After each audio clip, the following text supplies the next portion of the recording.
Do you love going to Broadway shows, but can't go now because Broadway's closed? Join tour guide Tim and Belasco too as they bring Broadway history to you. Grab your Broadway passport for what's in store on your Virtual Broadway Tour.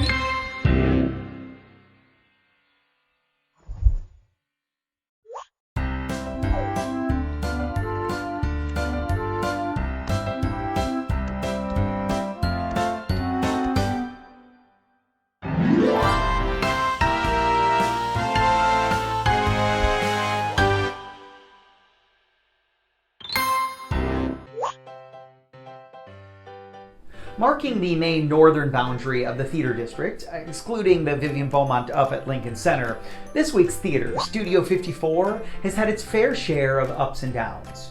One look at the nondescript facade that's withstood the test of time, one would never know the story of its many uses throughout the years, its many different owners, and its various names.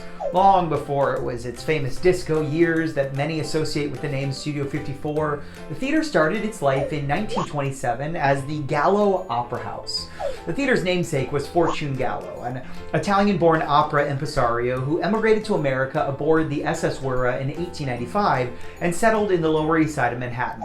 After years working in a bank, he put his financial prowess to good use by assisting with the management of an opera company in St. Louis in 1913. This decision would change his life. He ended up assuming control of the company, renaming it the San Carlo Opera Company, and toured it all across the world. The financial success of his endeavors led Gallow to open his own theater in New York City as a showplace for the opera company on 54th Street. For an entrepreneur so concerned with money, would this huge financial risk pay off?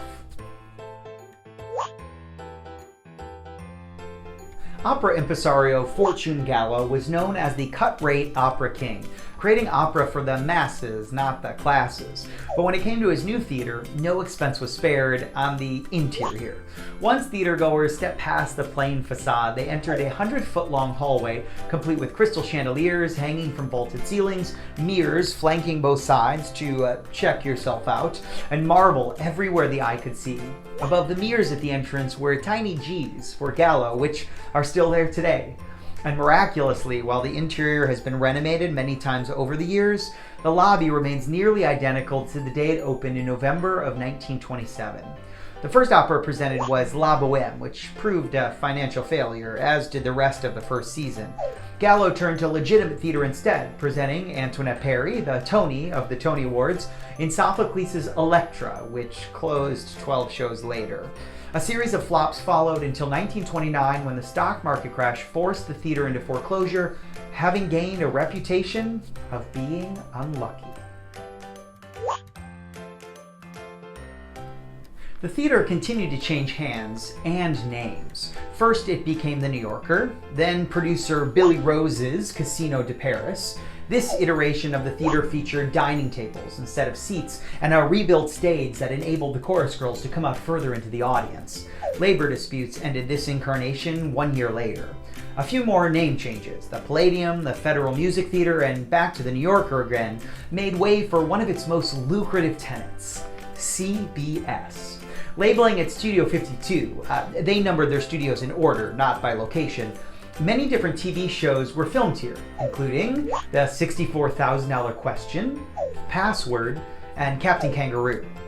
In 1976, the theater was sold to Steve Rubell and Ian Schrager, who converted it into the now famous disco Studio 54.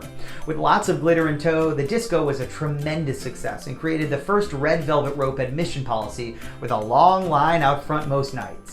Unfortunately, Rubell and Schrager were behind on tax payments, were caught skimming money, and possessing large quantities of drugs. After an FBI raid in December of 1978, the disco days were over for Studio 54. In 1998, a revival of Cabaret, starring Natasha Richardson and Alan Cumming, moved into Henry Miller's Theater on 43rd Street and opened to rave reviews and abundant ticket sales. On July 21st, 1998, just 4 months into the run, a windstorm swept through Midtown Manhattan. A gust of wind sent a construction elevator from the half-erected 48-story Condé Nast building just next door to the theater careening into 20 floors worth of scaffolding. A piece of the scaffolding was dislodged and, like a javelin, sliced through the roof of the Woodstock Hotel residential building across the street, spearing a tenant to death on the top floor. With more scaffolding debris on the street, performances of cabaret were halted. Roundabout Theater Company, with their first major hit production on their hands, made quick action to transfer the show to a different theater. At one point, Henry Miller's theater was used as Xenon Disco. What better place to transfer the production than to the other disco in the neighborhood? They quickly moved cabaret, including all of the cabaret tables in the audience, to Studio 54, where it ran for 6 years, ultimately generating enough money for Roundabout Theater Company to purchase the theater in 2003. And all these years later, what do the stagehands at the theater still find? Glitter. You guys, happy Saturday. Can you believe it's a whole new year, 2021? I thought it would never come, but we made it. You're all still alive for the most part, and we're all still here, kind of in some way, shape, or form. Welcome to another Saturday Noon on Broadway as part of our Virtual Broadway Tour Series. Every week, we're coming to you live with someone who has worked at the theater we're featuring that week.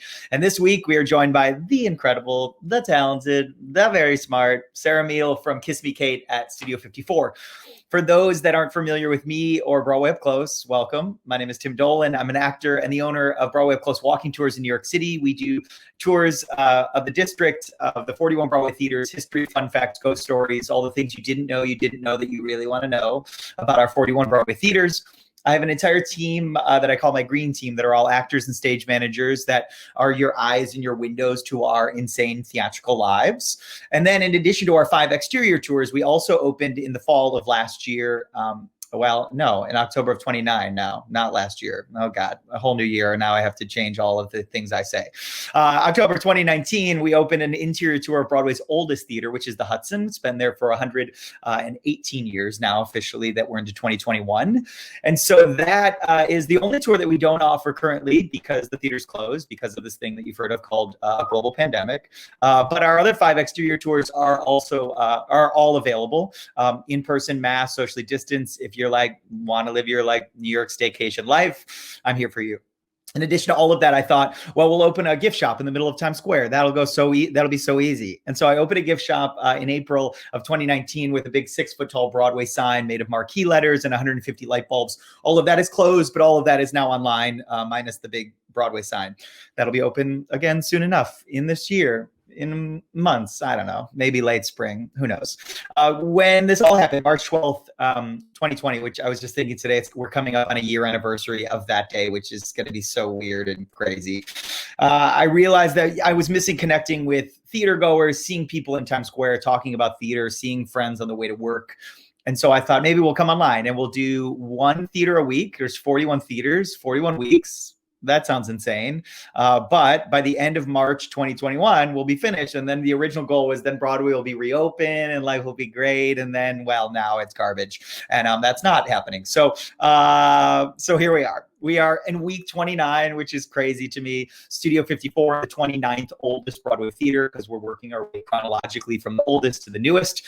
I hope you've enjoyed all of the glitter, all of the insanity, and the fun facts this week from our Studio 54 stories. How's today going to work? For today's series, we'll learn all about Sarah's theatrical journey, her time working on Kiss Me Kate. If you have any questions for her or for me along the way, drop them in the comments, which you're already doing wonderfully by letting me know where you're watching from. So thank you. And if you are joining live, comment, give me a little hello, wave hello, and join me without further ado. Join me in welcoming Broadway's Sarah Meahl. Hello, everyone. You're like, here I am. I'm ready. Let's go. Hi. Happy New Year. How are you? Happy New Year. I am so good and happy to be doing this with you today. It's awesome. I love that. That makes me very happy. Happy Saturday Noon on Broadway. Tell us where you are in life. Where are you physically located these days? I am physically, well, I have an apartment in New York, and we were there until last month when we bought this new home in Beacon, New York. So I am up on the Hudson River line, up an hour and 30 minutes from the city. We bought a fixer-upper.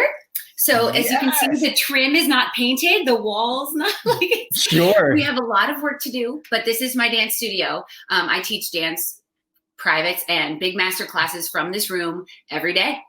That's incredible, which is probably something, if you were doing that in your apartment prior to this house in Beacon, did you have a dedicated room that you like taught your stuff? Well, hilariously, there was only one room in that apartment because it was a one bedroom. Right. So in the 400 square feet, I would wake up, have a breakfast, move everything aside, teach dance class from that same room, and then make dinner from that room next to it. And it was no life. I did that for 10 months and we did it, and it's totally doable. But was it fun? It was hard. It was really hard. And dancing on carpet was really hard. Oh, I can't even imagine. And was Beacon always in the plans? Like we want to buy a house, we want to get out of the city. A global pandemic is the perfect reason to do that. Yes. Well, we always wanted to move upstate or have a house upstate. Sure. In tandem with our apartment in New York City, which is like the dream, like city mouse, country mouse thing. It's actually really terrifying, especially during a pandemic, to have two homes. And so we'll see how that goes. But right now, I needed grass. I needed to be outside. I needed fresh air.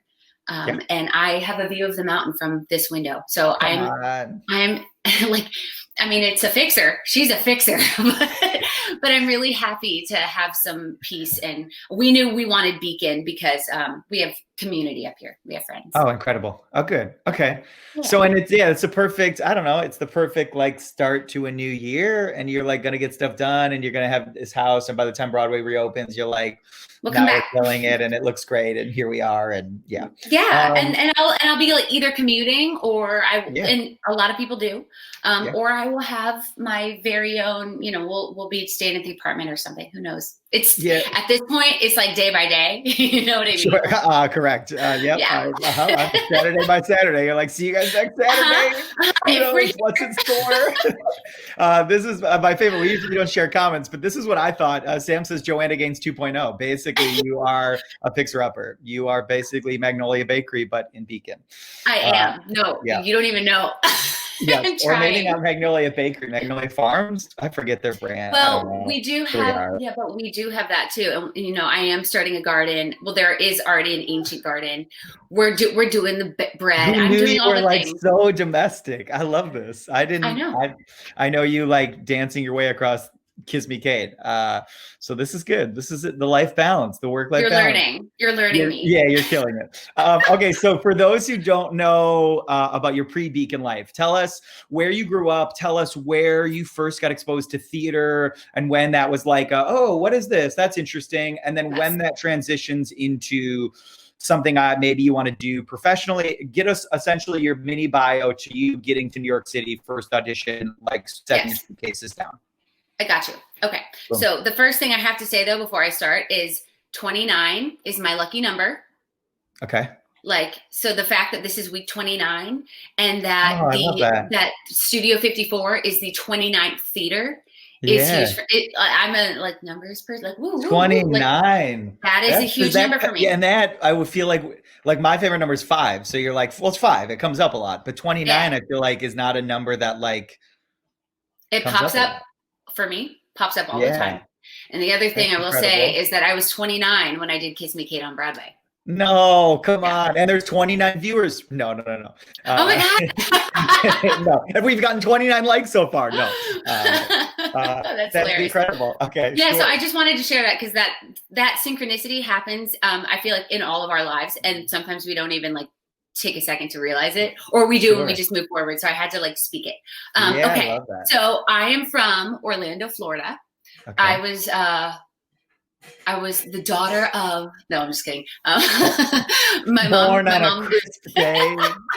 I swam out of the swamp, clawed my way to New York City. No, I did though. But mostly what I want to say is my mom worked at Disney. So I was exposed to, if I was a good girl, on Saturdays, my mom would take me to work. And if I sat through work and was really good, she would take me on one ride. And I never wanted to go on the rides. I wanted to watch the parade. And I became obsessed with the dancing, obsessed with the Beauty and the Beast show because there was dancing. They put me in dance class. I loved it. Fast forward to me being 8 and my dance teacher being like, I think we should compete her. Like, she needs to be in competition. Yeah. I was a dance competition kid for 10 years. Somewhere in between all of that, I started voice lessons because my dance teacher, she was a Disney dancer, and she took voice. She gave voice, and she was like, if you want to work at Disney, you have to be able to sing and dance.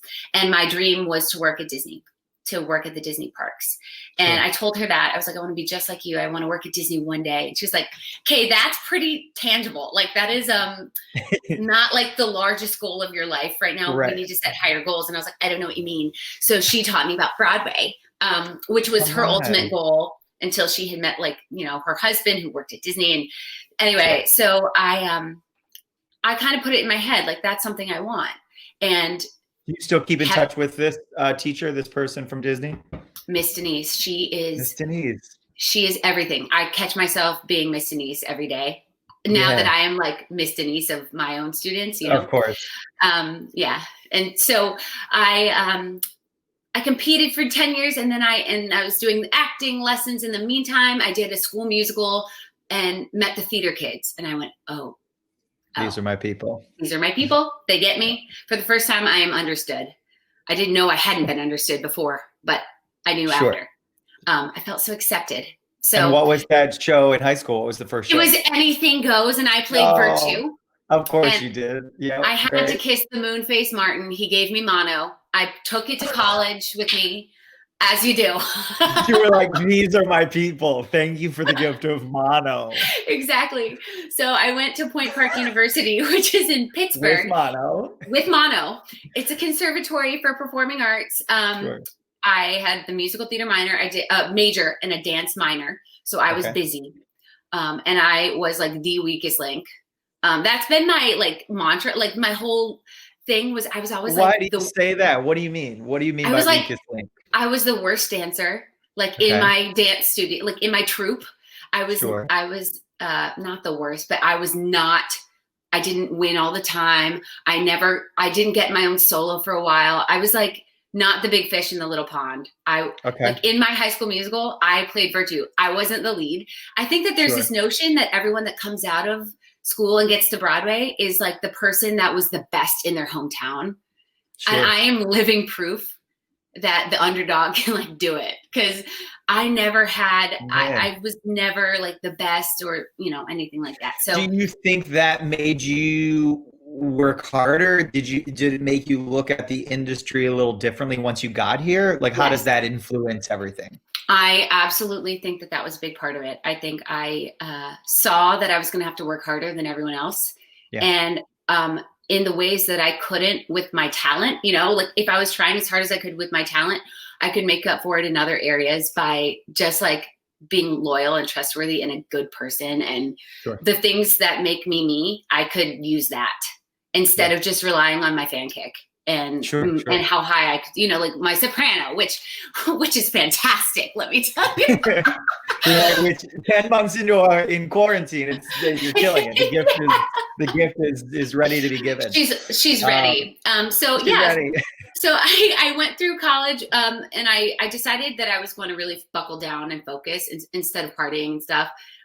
So you know, I still had fun, but I really used the time to train. I was 8 a.m. ballet every morning. I improved all my little technical things that I needed to improve. And then I started auditioning every chance I got. So I auditioned for all the summer stocks. In the first 2 years, I didn't book any summer stocks. And halfway through college, I booked the Muni, which is like the mother of summer stocks. Oh my gosh, yes. Yeah. And what about like PCLO is right there? PCLO is right there, and I had auditioned them, never got it, still never got it. But guess who I teach for now? PCLO. You're kidding. Yeah, I teach for them. Isn't that funny? And they're like, Broadway, Sarah Meahl. I was like, you never hired me. Yeah, exactly. You're like, I'm not bitter. I'm not gonna bring any of that into the room, but also your check cash. Correct. But I also like I still really want to work there. So I don't there's still time. You're like, there's still time. There's still time. Don't know when. So the Muni, okay, so for those who don't know, St. Louis Muni is like one of these jobs where the audition process, if you can even get into like if you don't have an agent appointment, the open calls and the equity calls it's insanity. It's insanity. It's insane. I mean, it's like you just laugh. You're like, this is hilarious. Yeah, Why do anyone? Why are we doing this? Because everyone wants this job and it's incredible and whatever. So then you book this, and what show, and is this your first moment of, I'm not untalented, someone will pay me a modicum amount of modicum of money to do this professionally? Is this first moment? This is the first moment that somebody else saw what I was seeing in my head. Like, I knew that I could do this. This is the first moment where it was like validated specifically. So I think, first of all, I had been working on this and auditioning for everything. So I was ready. This audition, this is before management changed at the Muni. So during this time, the audition was Shanae's across the floor. So you would fly to the Muni to Shanae across the floor. And if they didn't like your Shanae, you got cut and you had to go right back home. And so they don't do that. It's not that unethical anymore because Mike Isaacson is awesome. He's in charge. But it was. And so I Shanae'd across the floor with all my might in my dance heels. And we did good. I booked 3 shows. Wow. At the Muni that summer. And since then I've done 10. Come on. Yeah. So, what's a favorite show of the 10 that you did there? If you had to pick a favorite. Hilariously, my favorite was 7 Brides for 7 Brothers. I played leads at the Muni, but that was still my favorite. And ironically, I'm doing it again this summer the Muni, 10 years later, with my husband. Come on, like dreams do come true. Dreams come true. God. We grow. And guess what? I'm wearing the same costume and I'm playing the same exact bride as I did 10 years ago. Still got it. You're like, still. She's better now. She's better now. So, so I worked at the Muni. It gave me the confidence I needed to kind of keep going. I saved my money. I went back to college that next year, kept working. And I made a plan the second I graduated. I moved to New York City after working at the Muni again. And I booked some stuff right out of school. I booked shows regionally. So I was I did a Broadway lab of a Broadway show that did not come. And then after that, I went straight to the Walnut Street Theater and played Zanita in The Music Man. Come on, sure. Yeah. And from there, like when you're back in town, you audition for 10, you maybe book 1. And that's kind of how it is, right? So I auditioned a bunch, would like book something really good, and then either it wouldn't come to Broadway or like something would happen. I was doing Can, which was coming to Broadway. And that was what, Paper Mill? That was Paper Mill. Dislocated my knee. Oh, but then Can never came. We had a bunch of these. We had a bunch of almost out of town tryouts of like going to Broadway. Didn't do that well out of town, So we had a lot of those. Sure. And that's very normal. I wasn't in a Broadway show. I booked my Broadway debut was Paramour, Cirque du Soleil, fancy Paramour. Sure. It was like everyone was auditioning for it, and I was 26. Wow. I was 26. Yeah. And so I was in the city for 4 years. What did you do in the show? And tell us everything about a show that was half Cirque du Soleil, half Broadway, half something else. Well, I'm sure a lot of you have heard some crazy hype about it because it was very unorganized and very hard. It was new. So we were the pioneers of this new hybrid musical. And, as we all know, pioneers, it's tricky.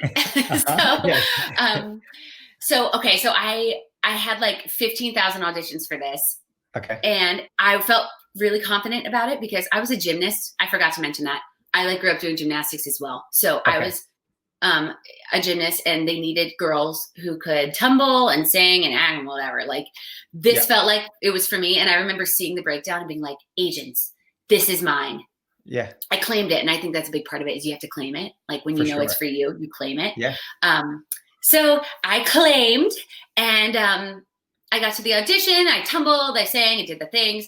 And it came down to the final audition was improv. They wanted us to improv for 4 minutes, one at a time without music for a camera. And for 4 minutes? Yeah, for 4 minutes each. Oh so we had to watch the other girl for 4 minutes and then do our own. Like we hadn't just seen what they did and like tried. Correct. And then to do like one fan kick more. Yeah. Yeah. So I The was last third. girl is like just doing full tumbling passes. It was me. It was like, what can I do? So I was third out of the four, but I ended up feeling like, okay, I have to tell a story. I just need to stick to my guns. I need to tell a story here. And I pretended like I was trying to catch a fairy. Like my whole audition was me trying to catch a fairy. But I had a beginning, middle, and end. And so it made it worth watching. Like I wasn't doing regurgitated Wicked choreo. Like it was authentically like a story that I was making up on the spot. And they liked it. I book it. I end up booking it as the secondary lead, which I was not prepared for, and understudying the female lead, which I was also not prepared for. So I played Gina, but I would go on for the lead character Indigo. The starlet, the 1940s starlet. Yeah. I went on. Remind me of her name, Ruby Lewis. Ruby Lewis. Yeah. She was like Baz Luhrmann's girl, like big in LA and stuff. And it was not really a good vocal part for me, but that was my assignment. And so I was like, okay, this is my job. I don't know if I'm the right one for this. They picked me though, so it's mine, and I'm just gonna like do it. I went on about once or twice a week the entire run. Yeah. Come on. Yeah, the show is crazy. A past tour guide of ours, Brett Shufford, was in that with you, as well as Nick Cartel. I think. Nick Cartel? Sure. Nick Cartel at the end. I think he came in for a minute. So I knew enough people to hear about the insanity of what it's like doing a show that's, Cirque du Soleil, doing a musical, but, and the world's colliding of all of that and the chaos that could ensue. But it was epic. I mean, the show is huge. The theater it wasn't the Lyric then. It was already the Lyric. Yeah. Okay, and I think it had changed before Spider-Man, but, that's right. Or On the Town or something. On the Town. Yeah. It was weird. Crazy. The whole experience was weird. And I learned so much. I learned more than anything I've ever done. I learned the most during Paramour, mostly because we had 30 different languages in the show. The cast was huge because it's like circus. It's the circus world. Yeah. And we had alternate acts. So you had like some people that only went on twice a week, but they were there in our company and they were backstage just in case. So we had such a huge group of people. There were people I never spoke to because we did not share the same language, but we were friends. And my best friend, she became my best friend because she learned English and I learned Flemish. And we ended up being best friends, sitting next to each other in the dressing room because she's from Belgium. So there's all of these beautiful things that came out of like me understanding the world on a more broad scope, me not thinking that I was the most important thing that was happening ever in the world because I'm a microcosm on this earth. And at that time I was very like, it's all about me and this show sucks and it's my debut. And I was like unhappy. And because I had built up this Broadway debut. Sure. And so many people have these magical ones. And I was like, this is awful. We're all getting paid something different. I was like having a bad time. Sure. And I was also nervous all the time because I was constantly nervous for people flying over my head, nervous that they were going to get hurt. We watched people like break their backs. I mean, it was scary. We had some death during the show. There was a lot of horrible things happening, but then of course there was a lot of learning and self-growth and discovery. And I was eating a tuna fish sandwich when I found out that I booked it. Like, it was not that magic moment where your agent calls you and goes, guess what? Yeah, and you're in Times Square and you're like crying and twirling. Yeah. You were like, what? That was not my experience, but it was exactly what I needed. And it's made every experience since like really, really, really special. And I appreciate everyone and everything. And my attitude is different because I've been there and I've done it the other way and it didn't work. So I feel like I've learned. Yeah. All that to say, do you remember the first night, the first preview? Was it so chaotic that you couldn't enjoy even that first, like, I'm on a Broadway stage, I just took a bow on a Broadway stage?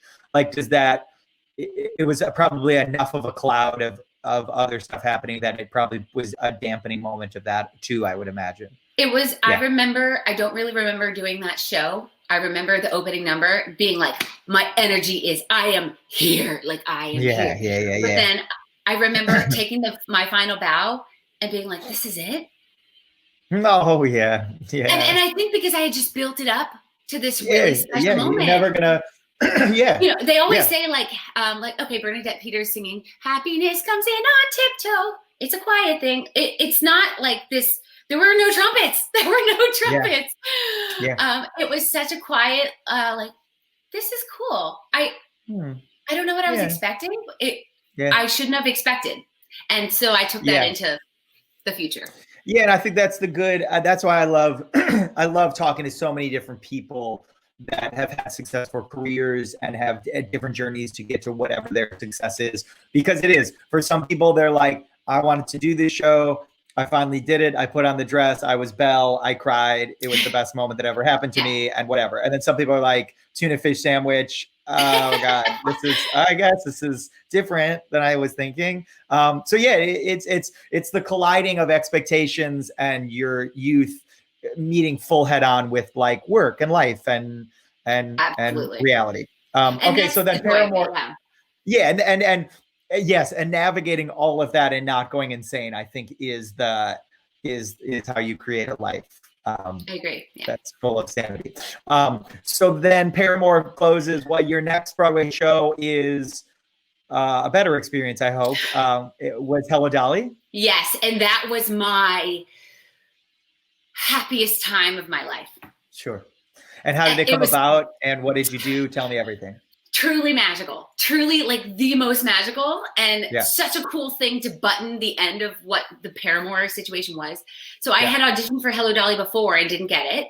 And I was like, new in the game, relatively new. And so I was lucky to have the audition. Okay. So I need to go back in. I need to go back in for Hello, Dolly. I don't really want to be a vacation swing because that's stressful. Vacation swings are people who only go on when someone has a vacation. You don't even get paid when you're not there. So like I have to remember the show without seeing it every night.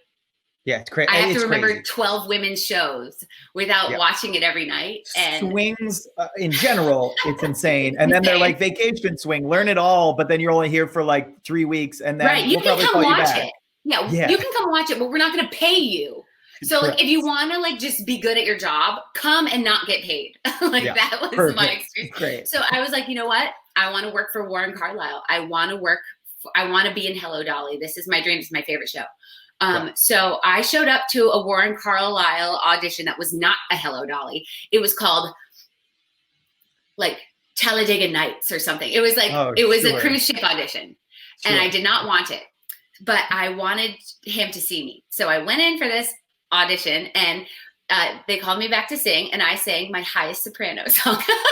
And it was like for this sexy, like jazzy salsa show. And I was like, we're here! I came in and sang this song. And I dropped it, and I was like, okay, I'll see you again. And then I went in for Hello, Dolly a couple of months later.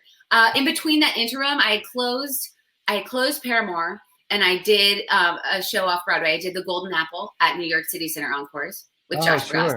And then from there, I went straight into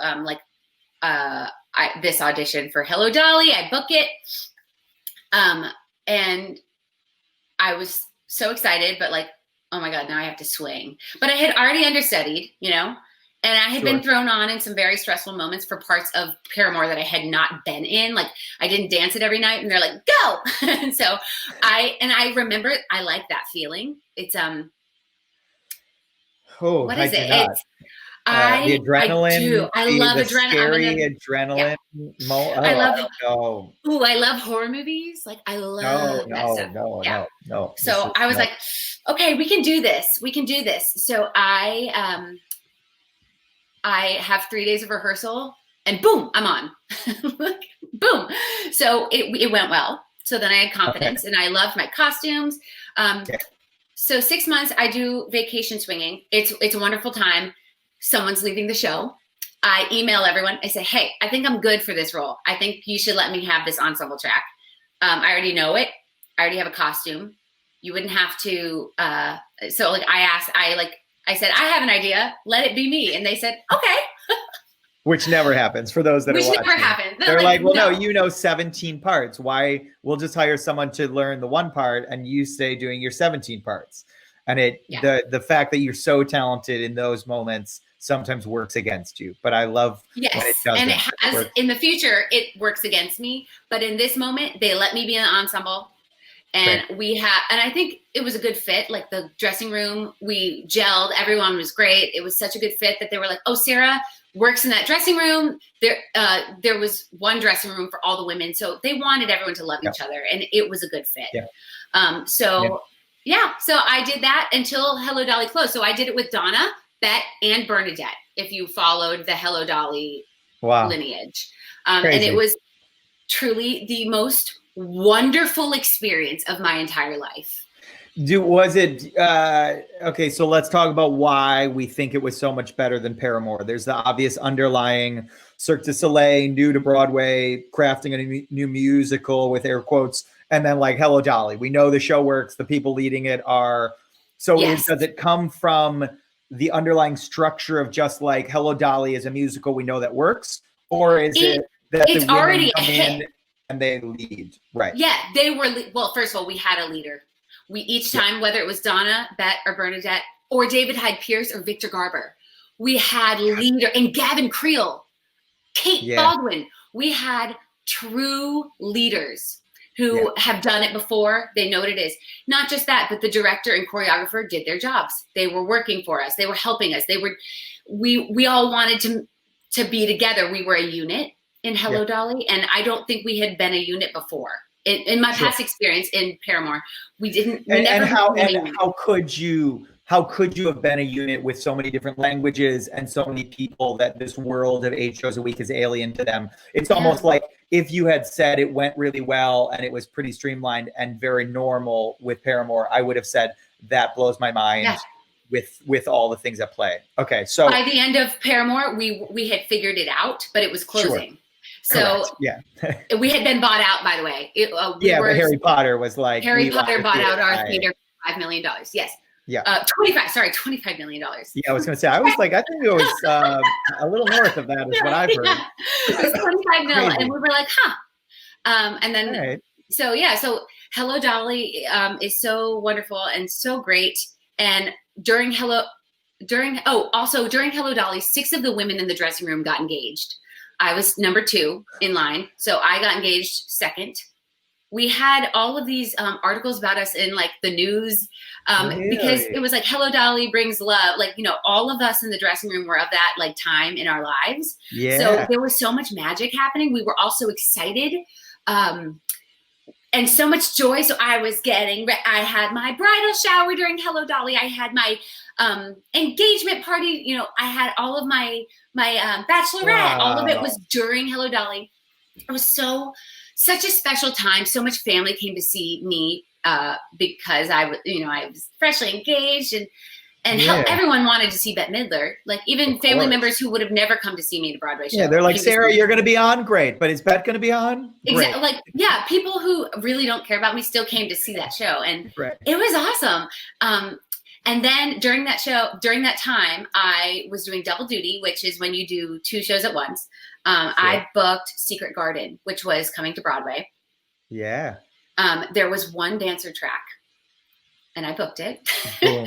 It was very exciting. I played Death.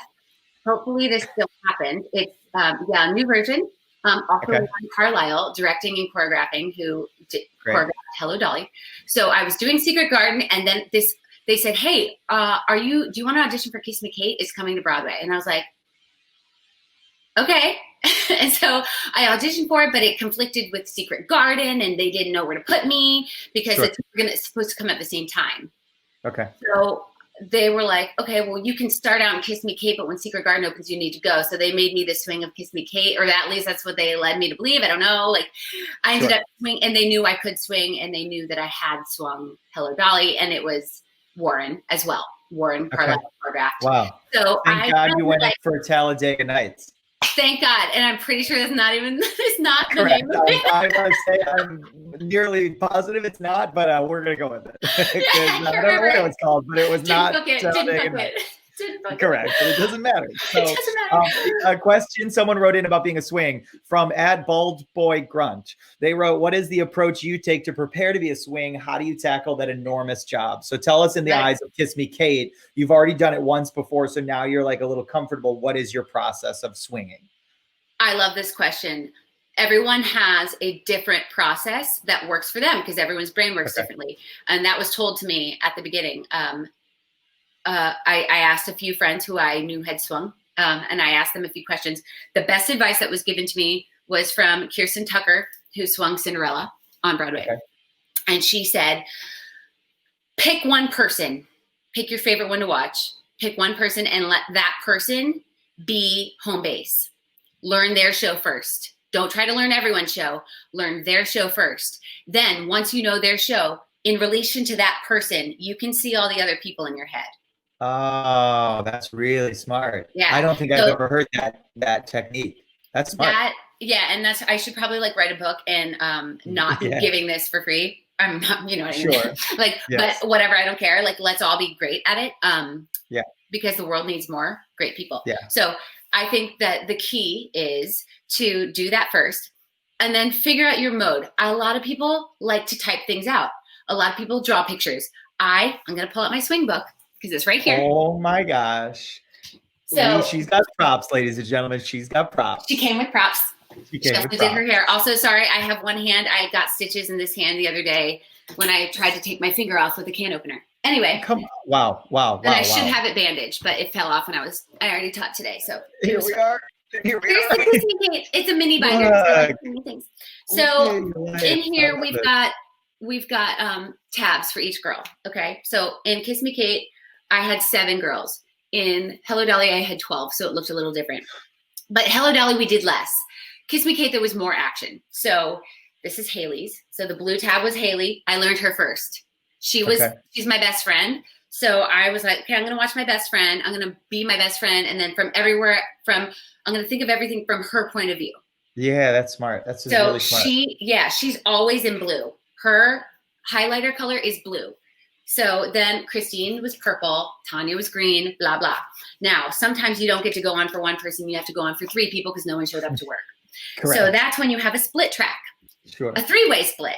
So what I do in split track situations is you have each card is one number that they do. So this is another opening, another show, right? The beginning. Yeah. So if I was playing Haley and Christine, but I knew that I was going to have to do Christine's second number and Haley's first number, I would take Haley's first card and then Christine's second card. And then that's how I would remember. So like these little cards have like stuff on them that say stuff like, okay, 10 stage right. I didn't really do a lot for her because I like had it memorized, but yeah. With Christine on left side, walk to start at stage right 4. Swing to face Cherise Springer, all in initials, SS. Then turn back of pergola. Switch hands to be outer circle. Lead stage left and between SS and TH. So like everything is initial. Yeah, it's wild. And I could see it in my head. So the cue cards were there. I had seen it so many times and memorized it so much that it was in there. Just me. I could see it from above and I would just have to pretend that I was sitting in the balcony watching as I was doing it. Crazy. So like I saw the whole picture from above, right? Yeah. And I had. Do you think you'll be a director someday? People that say that end up being choreographers or directors. Do you? Because I don't see the world like from above with shows specifically. My business, yes, but for whatever reason, shows, I'm like, no, it's me. It's all about me. But you have that thing, yeah. I don't see myself being a director. I could see myself not even choreographing. I can see myself being an associate, like a really organized assistant, associate, or like a show that tours a bunch. I could set it. Easy, give everyone easy reminders. Now, don't forget, backstage traffic is a thing. So even if you are really good at knowing what happens on stage, you have to know what happens backstage. So this is Erica's.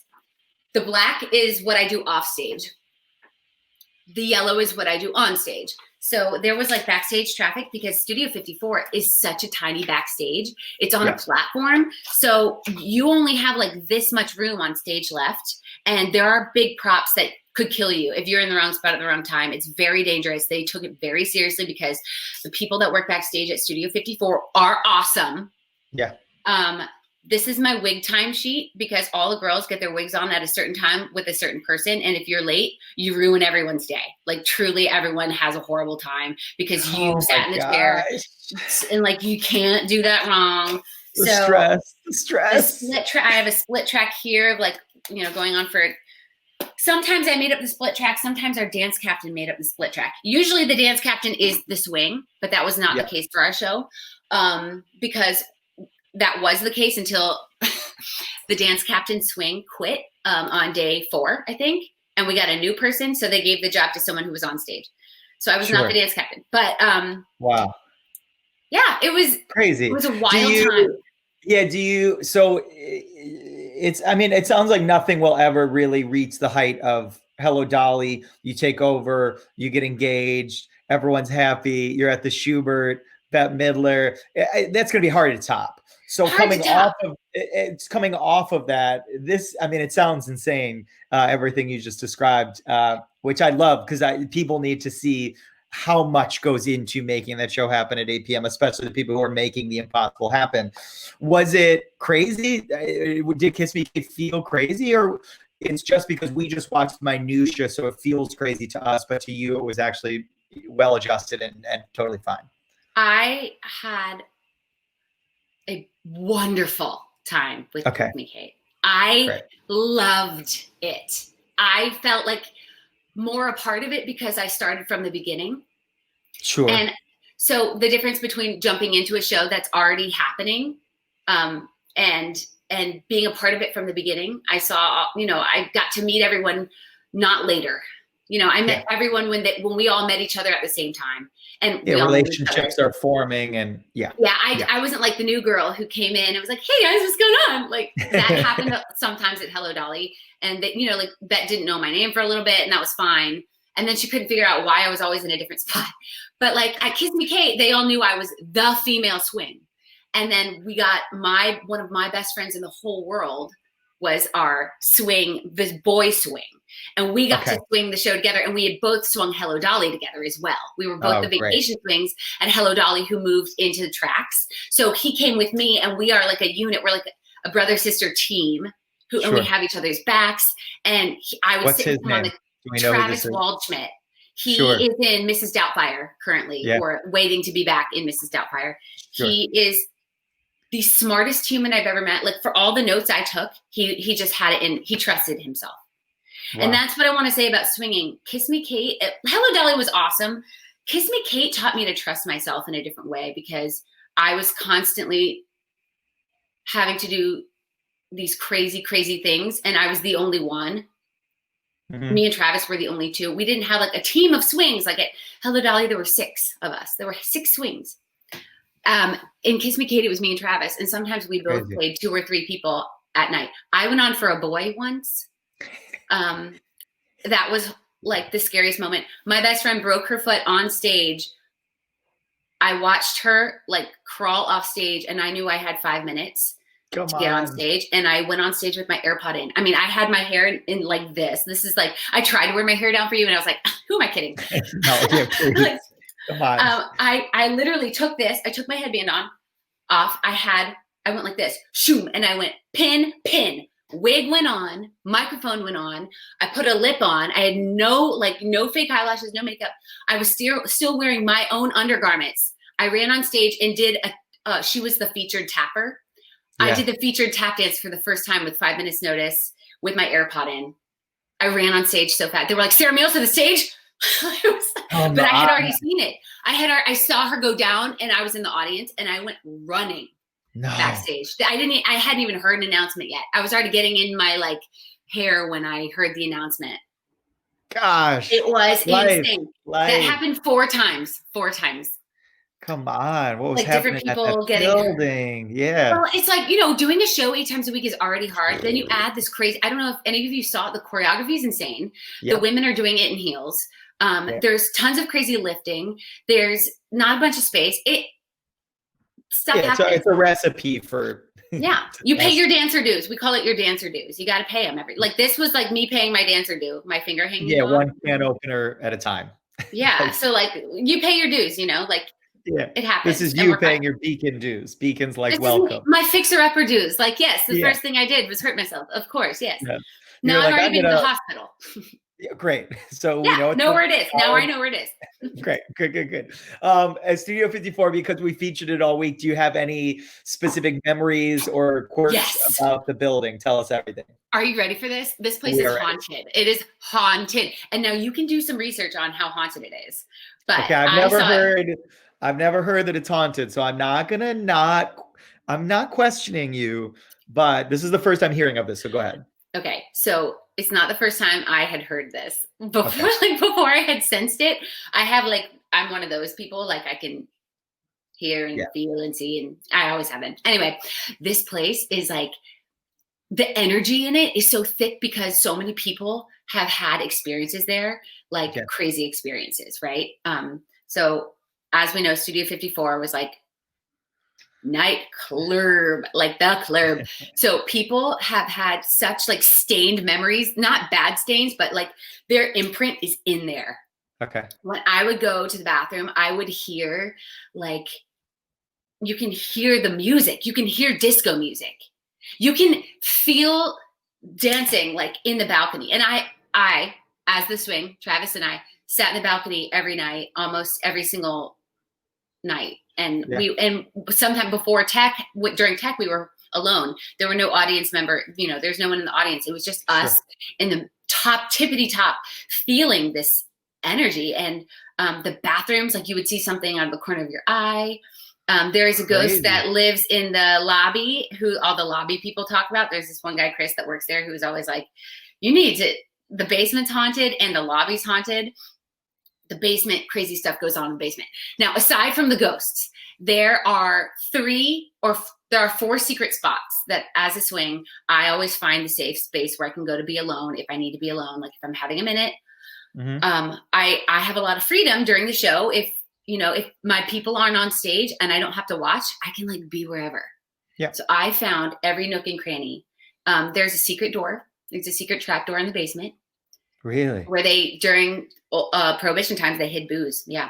And I think they hid drugs there and during Studio 54. Sure. It's there's a couch in front of it and like, it doesn't look like a wall, but you can open the door to the wall. Crazy.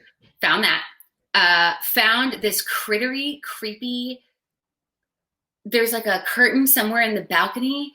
If you go in there, it's just like a bunch of like, I don't know if they're live. I don't think they're even live, but like wire, like a den of, it's like the balcony, you sit on top, like you're sitting in a chair in the balcony, but underneath there is like hollow space.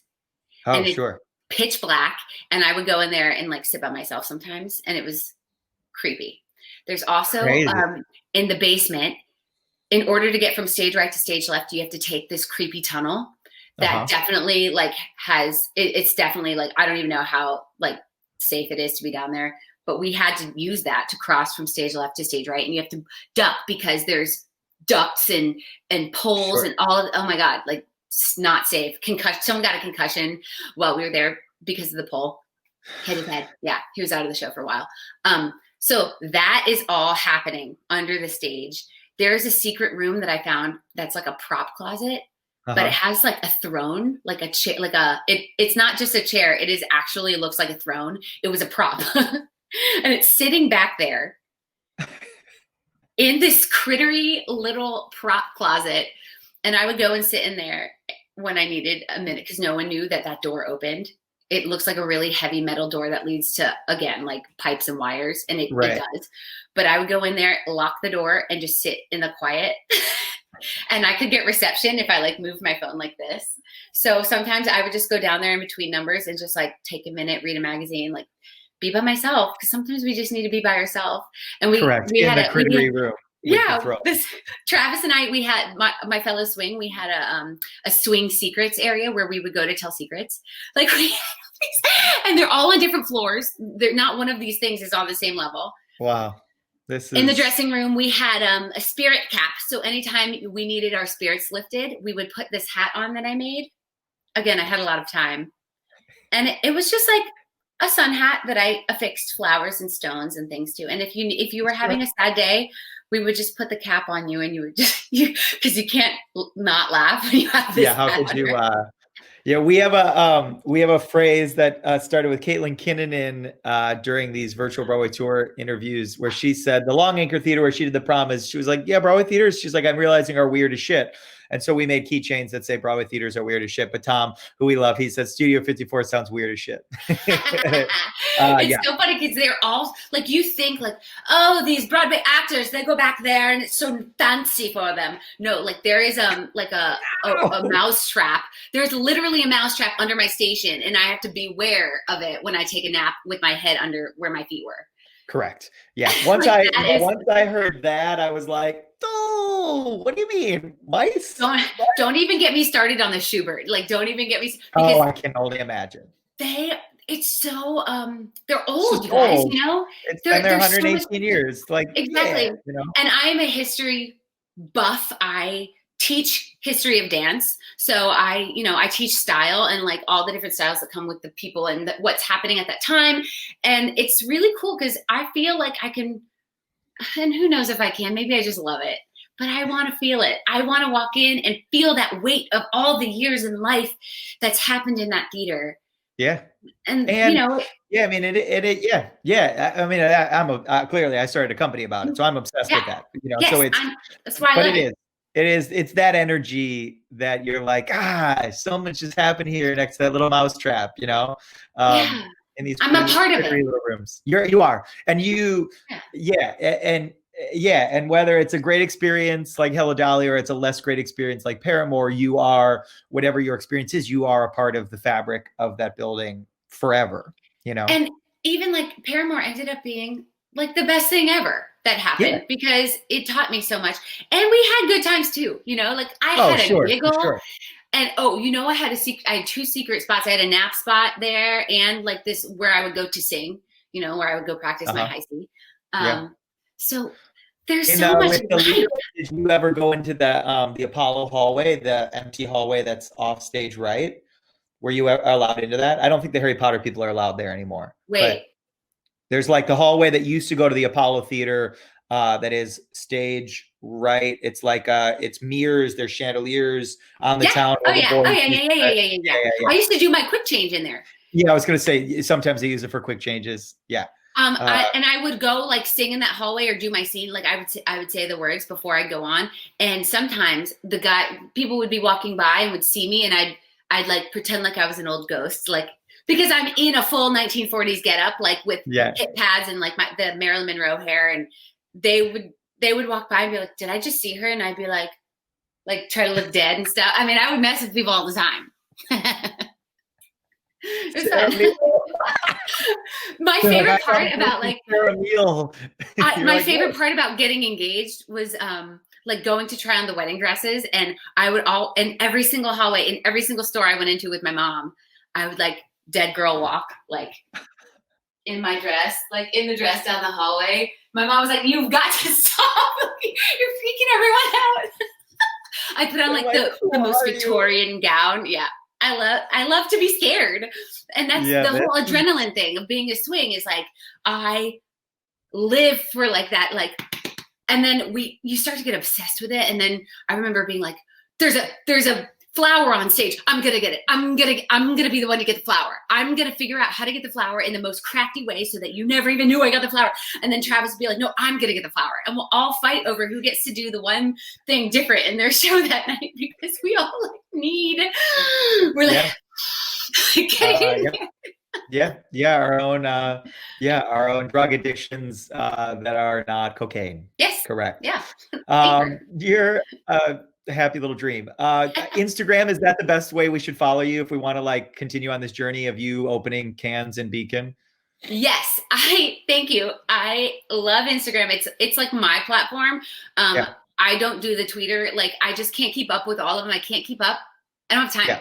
And I know that you can do it so that they all happen together, but I like Instagram exclusively. And I try to bring my whole deal on Instagram because I don't love like the whole social media thing, but like but here we are, and that's how we do this. So I was like, hey, if I'm going to play the game, I have to play it my way.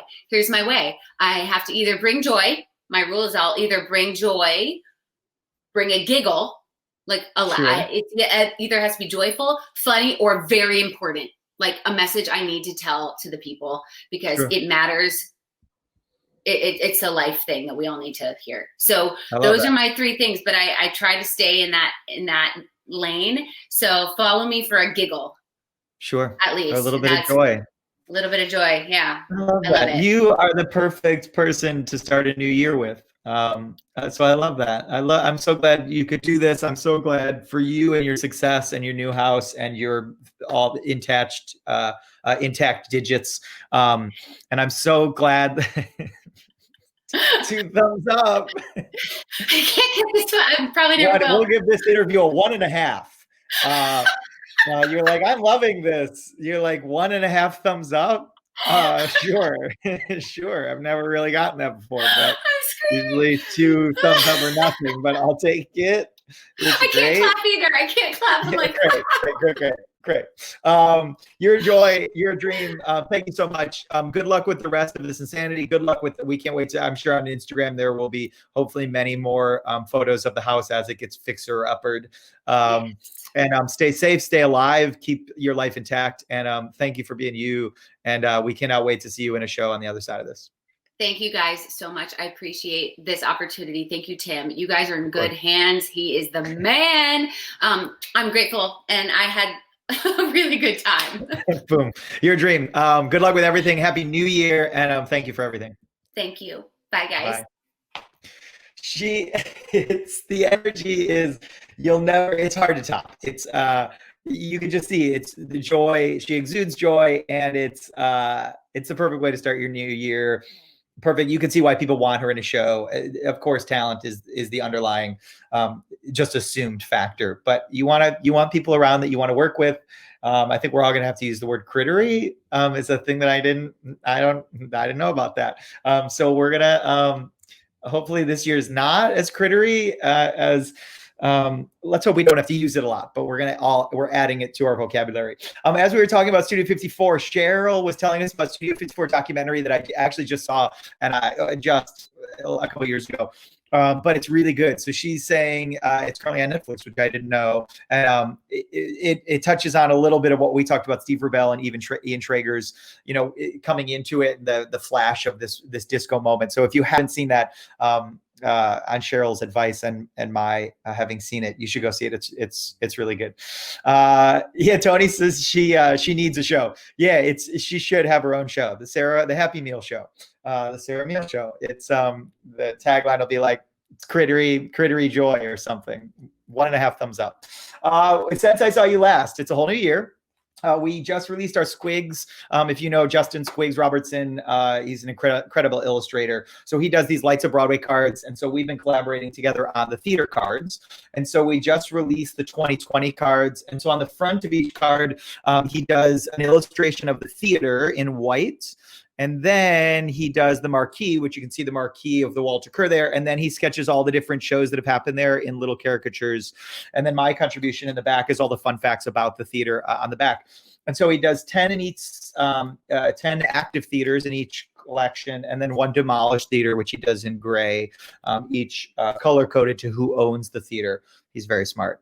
And so this is the Casino Theater, which it made me, as Sarah was talking about all of them getting engaged during Hello Dolly, at the casino was a show called the Floridora, and it was featured these 6 Floridora girls. And the big thing about Floridora was all the girls got engaged and got married to men throughout the run of the show. And so that was the big thing of which girl is going to get married next. And I didn't realize that Hello Dolly was a very similar experience, just like 110 years later.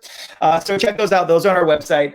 As always, I'm going to give you the info to our website, should you be interested in that and more, with all of our e-commerce merchandise that we're doing. BroadwayUpClose.com/souvenirs. It's all handmade or hand designed by us. We have lots of new stuff coming out in 2020 for joy, optimism, celebrating my tagline of one day closer to Broadway. And then if you want $5 off, of course, you can put in Broadway 5, gets you $5 off your purchase. And then if you want to follow us on Instagram, social media, mailing list, all of that kind of stuff, Instagram at Broadway Up Close, here on Facebook where you are, just give us a like and you'll get all of that. And then YouTube, every Sunday, we put a whole video of the entire theater's week. So all 29 or 28 weeks prior to this are already up on YouTube for a nice, bingeable, easy to watch moments in your life. You guys are a dream. Thanks for hanging out every Saturday. We next week on Monday, we are into week 30, which is crazy to me, which means we have 11 weeks left, which I don't know, this whole thing has been insane and all the work in the world, but like is getting us through. And so I hope you've enjoyed it. Thanks for following along. I hope you all had a great New Year's celebration. 2021, I think, is the year that Broadway is going to reopen. I hope. I think it's going to be still a long way away, but I think this is the year where it's going to happen. So until that day, we are officially one day closer to Broadway. Happy Saturday noon on Broadway. I love you all. Happy New Year. And I'll see you again next Saturday.